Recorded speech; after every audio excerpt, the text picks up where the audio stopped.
ತಮ್ಮೆಲ್ಲರಿಗೂ ಕೂಡ ನಾಡಪ್ರಭು ಕೆಂಪೇಗೌಡರ 517ನೇ ಜಯಂತ್ಯೋತ್ಸವದ ಹಾರ್ದಿಕ ಶುಭಾಶಯಗಳನ್ನ ನಮ್ಮೆಲ್ಲರಿಗೂ ಈ ಸಂದರ್ಭದಲ್ಲಿ ಬಂಧುಗಳೇ, ಈಗಾಗಲೇ ಹೇಳ್ದಂಗೆ ಈ ಒಂದು ಆಚರಣೆಯ ಸಭೆಯಲ್ಲಿ ನಾವು ನೋಡಿದಾಗ ಎಲ್ಲಾ ಜನಾಂಗದ ಎಲ್ಲಾ ಜಾತಿಯ ಜನರು, ಮುಖಂಡರು ಎಲ್ಲ ಕೂಡ ಸೇರ್ಕೊಂಡು ಈ ಒಂದು ಹಬ್ಬನ ಆಚರಣೆ ಮಾಡ್ಕೊಳ್ತಾ ಇರ್ತಕ್ಕಂಥದ್ದು.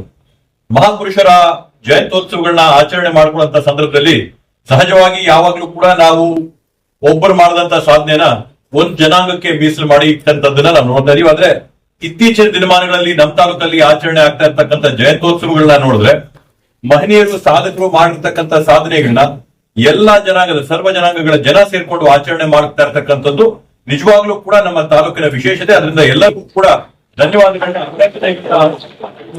ನಾನು ಸಂಸಕ್ಕೆ ಬಯಸ್ತೇನೆ. ಇವತ್ತು ಈಗಾಗಲೇ ತಹಶೀಲ್ದಾರ್ ಅವರು ಮತ್ತೆ ನಮ್ಮ ಎಡಿ ಸಾಹೇಬ್ರವರು ಮಾತಾಡ್ತಾರ, ನಾಡಪ್ರಭು ಕೆಂಪೇಗೌಡರು ಈ ಒಂದು ಬೆಂಗಳೂರಿನ ರಾಜ್ಯನ ವಿಜಯನಗರ ಸಾಮ್ರಾಜ್ಯದ ಅಡಿಯಲ್ಲಿರ್ತಕ್ಕಂಥ ಸಾಮಂತ ರಾಜರಾಗಿ ಸ್ಥಾಪನೆ ಮಾಡುವಂತ ಒಂದು ನಾಡು.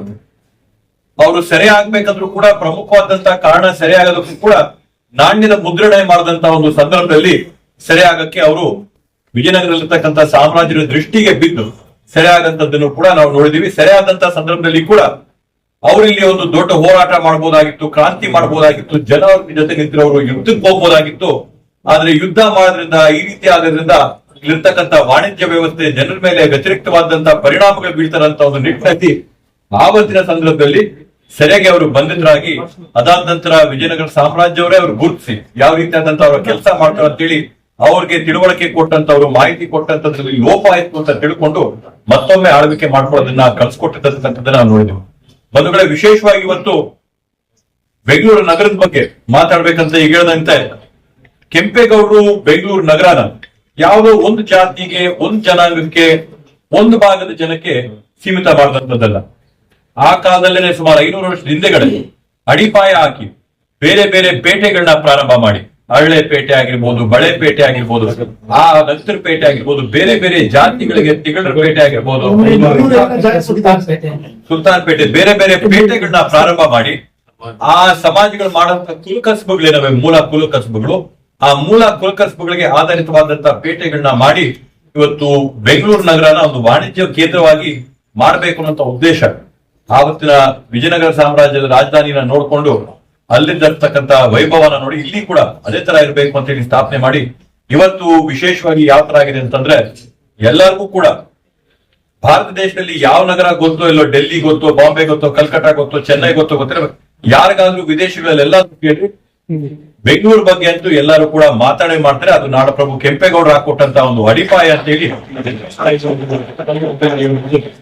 ಆ ಒಂದು ನಿಟ್ಟಿನಲ್ಲಿ ಒಂದ್ ಮಾತೇನ್ ಹೇಳ್ಬೇಕಾಗ್ತದಂತಂದ್ರೆ ಅಟಲ್ ಬಿಹಾರಿ ವಾಜಪೇಯಿ ಅವರು ಇವತ್ತು ನಾಡಪ್ರಭು ಕೆಂಪೇಗೌಡರ ವಿಮಾನ ನಿಲ್ದಾಣ ಏನಿದೆ ಅದರ ಒಂದು ಭೂಮಿ ಪೂಜೆ ಮಾಡಕ್ಕೆ ಬಂದಂತ ಸಂದರ್ಭದಲ್ಲಿ ಅವ್ರು ಹೇಳಿದಂತ ಒಂದು ಮಾತೇನಂತಂದ್ರೆ, ಮೊದಲು ವಿಶ್ವದಿಂದ ಬಂದಂತ ನಾಯಕರೆಲ್ಲರೂ ಕೂಡ ಭಾರತ ದೇಶದ ಪರಿಚಯ ಮಾಡ್ಕೋಬೇಕಂತಂದ್ರೆ ಕೇಂದ್ರ ಸ್ಥಾನದಲ್ಲಿ ಡೆಲ್ಲಿಯಲ್ಲಿ ಹಿಡಿದು ದೇಶದ ಪರಿಚಯ ಮಾಡ್ಕೊಳ್ತಾ ಇದ್ರು. ಆದ್ರೆ ಇವತ್ತು ಈ ಒಂದು ವಿಮಾನ ನಿಲ್ದಾಣ ಆದ ನಂತರ ವಿದೇಶಿಗಳಿಂದ, ಅಂತಾರಾಷ್ಟ್ರಗಳಿಂದ ಬಂದಂತ ಎಲ್ಲಾ ಮುಖಂಡರುಗಳಾಗಿರ್ಬೋದು, ನಾಯಕರುಗಳಾಗಿರ್ಬೋದು, ಉದ್ಯಮಿಗಳಾಗಿರ್ಬೋದು, ಯಾರೇ ಆಗ್ಲಿ ಮೊಟ್ಟ ಮೊದಲನೇದಾಗಿ ಬೆಂಗಳೂರಲ್ಲಿ ಹಿಡಿದು ಬೆಂಗಳೂರು ಮುಖಾಂತರವಾಗಿ ಭಾರತನ ಅವರು ಪರಿಚಯ ಮಾಡ್ಕೊಳ್ತಾರೆ ಅಂತ ಹೇಳಿ ಮಾತಿನ ಹೇಳಿದ್ರು. ಇವತ್ತು ಸಾಕ್ಷಾತ್ ಆಗಿದೆ. ಬೆಂಗಳೂರು ಅಂತಾರಾಷ್ಟ್ರೀಯ ವಿಮಾನ ನಿಲ್ದಾಣ ನಾಡಪ್ರಭು ಕೆಂಪೇಗೌಡರ ಹೆಸರಿರ್ತಕ್ಕಂಥ ಅಂತಾರಾಷ್ಟ್ರೀಯ ವಿಮಾನದಿಂದ ನಿಲ್ದಾಣದಲ್ಲಿ ಇವತ್ತು ನಾವು ನೋಡ್ತಾ ಇರ್ತಕ್ಕಂಥ ವಾಣಿಜ್ಯ ಬೆಳವಣಿಗೆಗಳು ಎಲ್ಲಾ ಕಡೆ ಆಗ್ತಾ ಇದೆ. ಇವತ್ತು ನಾವು ಹೊಸಕೋಟೆಯಲ್ಲೂ ನೋಡ್ತಾ ಇದೀವಿ. ಮೊದಲು KR ಪುರಂ ಗಡಿಯ ಇಂದಿರಾನಗರ ಗಡಿ ಆಗಿತ್ತು, ಇಂದಿರಾನಗರದಿಂದ ಬೆಣ್ಗನಹಳ್ಳಿ ಗಡಿ ಆಯ್ತು, ಬೆಣ್ಗನಹಳ್ಳಿಯಿಂದ KR ಪುರಂ ಗಡಿ ಆಯ್ತು. ಇವತ್ತು ಬೆಂಗಳೂರು ಗಡಿ ಏನಂತಂದ್ರೆ ಹೊಸಕೋಟೆ ಟೋಲ್ ಇವತ್ತು ಬೆಂಗಳೂರು ಗಡಿ ಆಗಿದೆ. ಇನ್ ಮುಂದಿನ ದಿನಗಳಲ್ಲಿ ಬೆಳ್ಕೊಂಡ್ ಬಂದು ಹೊಸಕೋಟೆ ಕೂಡ ಬೆಂಗಳೂರಿನ ಭಾಗ ಆಗೋ ರೀತಿಯಲ್ಲಿ ಇವತ್ತು ಈ ಒಂದು ನಗರ ವೇಗವಾಗಿ ಬೆಳ್ಕೊಂತಾ ಬರ್ತಾ ಇರ್ತಕ್ಕಂಥದ್ದು. ಆ ಒಂದು ನಿಟ್ಟಿನಲ್ಲಿ ನಗರಗಳಿಗೆ ಬೇಕಾದಂತಹ ಮೂಲ ಸೌಕರ್ಯಗಳೇನಿತ್ತು, ವಾಣಿಜ್ಯ ಆಗಿರ್ಬೋದು, ವಿಶೇಷವಾಗಿ ಆ ಕಾಲದಲ್ಲಿ ನೀರಿನ ವ್ಯವಸ್ಥೆ ಆಗಿರ್ಬೋದು, ಫಲವತ್ತಾದ ಭೂಮಿ ಇದ್ರೆ ಸಾಕು, ಫಲವತ್ತಾದ ಭೂಮಿಗೆ ಬೇಕಾದಂತ ನೀರಿನ ವ್ಯವಸ್ಥೆ ಮಾಡ್ಬೇಕು ಅಂತ ಹೇಳಿ ನಗರ ಸುತ್ತೂ ಕೂಡ ಸಾವಿರಾರು ಕೆರೆಗಳನ್ನ ಸ್ಥಾಪನೆ ಮಾಡಿ ಆ ಕೆರೆಗಳಿಗೆ ನೀರು ತುಂಬಿಸಿ ಗ್ರಾವಿಟಿ ಮುಖಾಂತರ ನೀರು ಹರಿಸುವಂತ ವ್ಯವಸ್ಥೆನ ಮಾಡಿ ಬಂದಿದ್ದನ್ನ ಇವತ್ತು ಮತ್ತೊಮ್ಮೆ ಅದಕ್ಕೆ ಪುನರ್ಜೀವನ, ಪುನಶ್ಚೇತನ ಮಾಡಂತ ಕೆಲಸ ಬಂದಿದೆ. ಆ ಕೆಲಸಗಳೆಲ್ಲವನ್ನೂ ಕೂಡ ಮಾಡಿ ಇವತ್ತು ಯಾವ ರೀತಿಯಲ್ಲಿ ಬೆಂಗಳೂರು ಒಂದು ಮಾದರಿಯಾದಂತ ನಗರವಾಗಿದೆಯೋ ಆ ರೀತಿಯಲ್ಲಿ ಹೊಸಕೋಟೆ ಕೂಡ ಒಂದು ಮಾದರಿಯಾದಂತಹ ನಗರವಾಗಿ ಮಾಡೋದಕ್ಕೋಸ್ಕರ ಏನೇನೆಲ್ಲ ಕೆಲಸ ಮಾಡಬೇಕು ಅವೆಲ್ಲವಕ್ಕೂ ಕೂಡ ನಾವು ನಿಮ್ ಜೊತೆ ಇರ್ತೀವಿ ಅಂತ ಈ ಒಂದು ಸಂದರ್ಭದಲ್ಲಿ ಹೇಳ್ತಾ, ಈ ಒಂದು ಕಾರ್ಯಕ್ರಮದಲ್ಲಿ ಬಂದು ಭಾಗವಹಿಸಿರ್ತಕ್ಕಂಥ ಎಲ್ಲರಿಗೂ ಮತ್ತೊಮ್ಮೆ ನಾಡಪ್ರಭು ಕೆಂಪೇಗೌಡರ 517ನೇ ಜಯಂತ್ಯೋತ್ಸವದ ಹಾರ್ದಿಕ ಶುಭಾಶಯಗಳನ್ನ ಕೋರ್ತಾ ನನ್ನ ಮಾತುಗಳಿಗೆ ವಿರಾಮ ನೀಡ್ತೀನಿ.